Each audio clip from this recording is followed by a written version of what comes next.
కృష్ణోత్సవం శ్రీశైలంలోకి 2,00,000 క్యూసెక్లు 107 టీఎంసీలకు చేరిన నిలువ పెరుగుతున్న ప్రవాహాలతో చిగురిస్తున్న ఆశలు సాగునీటి విడుదల అవకాశాలపై నేడు రాష్ట్ర స్థాయి ఇంజనీర్ల కమిటీ సమావేశం.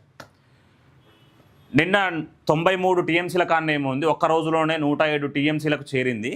అంటే సుమారు 14 టీఎంసీలు పెరిగింది ఒక్క రోజులోనే.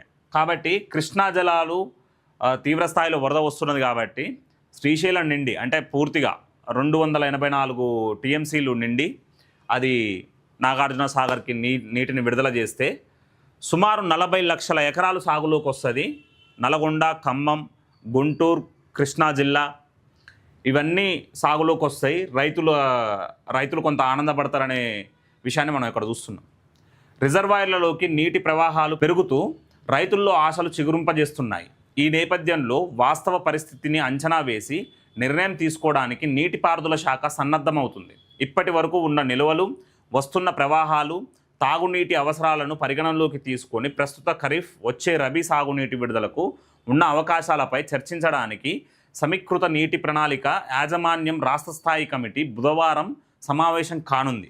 ఇంజనీర్ ఇన్ చీఫ్ అధ్యక్షతన జరిగే ఈ సమావేశంలో అన్ని ప్రాజెక్టుల చీఫ్ ఇంజనీర్లు పాల్గొననున్నారు. కొంత పెరుగుతున్నాయి, వరద పెరుగుతుంది కాబట్టి ఆల్రెడీ గోదావరి ఉప్పొంగుతుంది. కృష్ణా కూడా శ్రీశైలం నిండిన తర్వాత సాగర్ ప్రాజెక్టుకి వస్తాయి కాబట్టి సో ఎట్లాంటి చర్యలు తీసుకుంటే మంచిది, అసలు సాగునీటికి మనం నీళ్ళని అందించగలుగుతామా, ఖరీఫ్ సీజన్ అయినా రబీ సీజన్ అయినా నీటిని అందించగలుగుతామా, లేకపోతే కేవలం తాగునీటి అవసరాలకే సరిపోతాయి నీళ్ళు, దాని మీద ఒక ప్రణాళిక చర్చ నిర్వహించేందుకు ఇంజనీరింగ్ కమిటీ సిద్ధమైనట్టు మనకి ఇక్కడ చాలా స్పష్టంగా తెలుస్తుంది. శ్రీశైలంలోకి 2,00,000 క్యూసెక్ల వరద కొనసాగుతుండగా శ్రీరామ్ సాగర్లో కూడా ప్రవాహం పెరిగింది. రాష్ట్రంలో ఈ 2 ప్రాజెక్టుల మీద ఆధారపడే ఎక్కువ ఆయకట్ట ఉంది.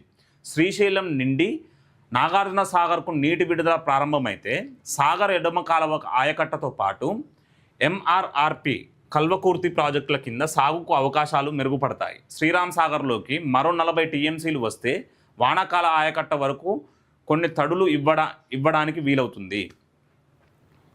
ప్యారల్గా శ్రీశైలం అండ్ శ్రీరామ్ సాగర్ అనేవి నిండుతున్నాయని మనకి ఇక్కడ చాలా స్పష్టంగా అర్థమవుతుంది. శ్రీరామ్ సాగర్లోకి మరో 40 టీఎంసీలు వస్తే ఖరీఫ్ సీజన్కి నీళ్ళిచ్చే అవకాశం ఉందని మనకి ఇక్కడ స్పష్టంగా తెలుస్తున్నది. లేదంటే తాగునీటి అవసరాలకు ఉంచుకొని ముందస్తు రబీలో కొంత సరఫరా చేసే అవకాశం ఉంది. ఎల్నినో కారణంగా పరిస్థితులు ఎలా ఉంటాయో అంచనా వెయ్యలేని నేపథ్యంలో తాగునీటికి మొదటి ప్రాధాన్యం ఇవ్వాల్సి ఉంది.